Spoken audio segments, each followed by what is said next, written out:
senators will vote on whether to hold Dr. Anthony Fauci in contempt of Congress. Today's vote, brought by Senator Rand Paul, happening just over a week after Fauci refused to answer any questions on his handling of the COVID pandemic, drawing fire from Republicans.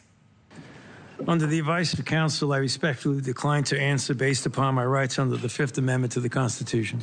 Who the do you think you were for doing that? You got rich while people were dying. There will be repercussions to your refusal to testify today.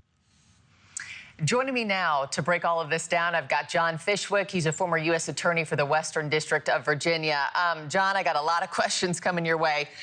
Big picture here, even if he is held in contempt of Congress, what are the range of outcomes for Dr. Fauci? Or is this mainly just symbolic? No, Marky, this is a serious crime. It's a federal crime. It's a misdemeanor. But if referred to DOJ, and if they prosecute, and if he's convicted for contempt of Congress, he would face up to 12 months in jail and also a $100,000 fine. So it's a serious criminal charge with a lot on the line for Dr. Fauci. What do you think the likelihood of that is, that he would serve jail time or face any fines over this, John?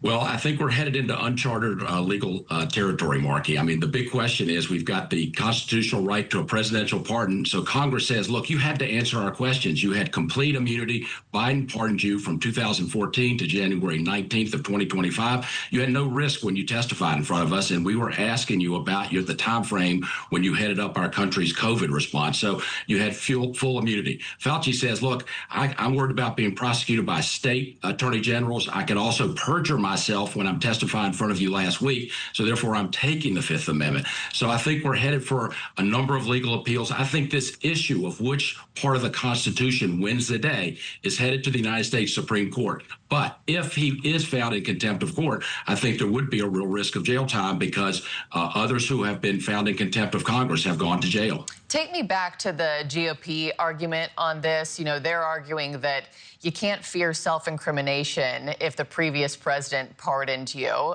Does that argument hold legal water? Well, it absolutely holds legal water. We don't know which right is going to prevail here, but it does, because what Congress says is that's basically full immunity. Biden gave you this full pardon.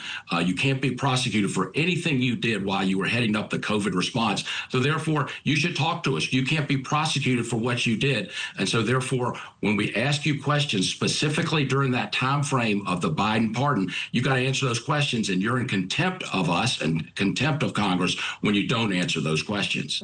And the other sidebar of that argument, I think, too, is you have Senator Rand Paul saying that he waived his right to pleading the Fifth by making that first initial opening statement.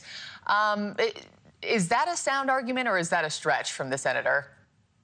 I think it's a sound argument. I think, again, we're in uncharted legal territory where this has not really come up before. But what Congress says is, say, look, you came in here and you spoke to us. You told us kind of your side of the story. You said that, we were being vindictive. You gave a little bit of response to it. And then you said, hey, wait a second, I'm not taking any more questions. And so what DOJ will say as this case moves forward is you waived your right to the Fifth Amendment. You spoke to Congress. You can't have it both ways. I think that's uncharted legal territory. That, too, could make its way to the United States Supreme Court. Yeah, it was a pretty remarkable hearing. I know you were watching, too, 111 times that he pleaded the Fifth. There's also been talk on social media, John, calling Senate Republicans hypocrites after President Trump pled the Fifth more than 400 times in a prepared statement during a 2022 deposition. What's the difference between that and this?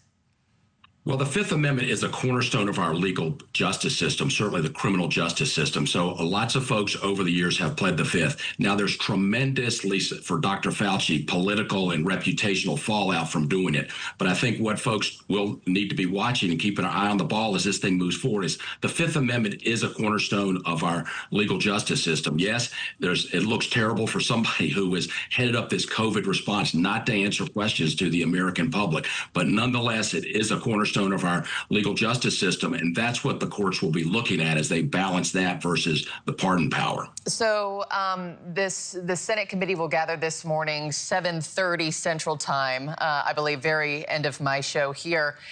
What happens after the vote? What are next steps? So next steps, Markey, are they will certify this to Vice President Vance, who's the president of the Senate, and then he will forward this resolution to the U.S. Attorney for Washington, D.C., Jeanine Pirro, and I would fully expect her to seek an indictment for contempt of Congress. All right, we'll be taking this live as soon as it happens, teeing us up for another huge day ahead. John Fishwick, always appreciate you, sir. Thanks for your time. Thank you.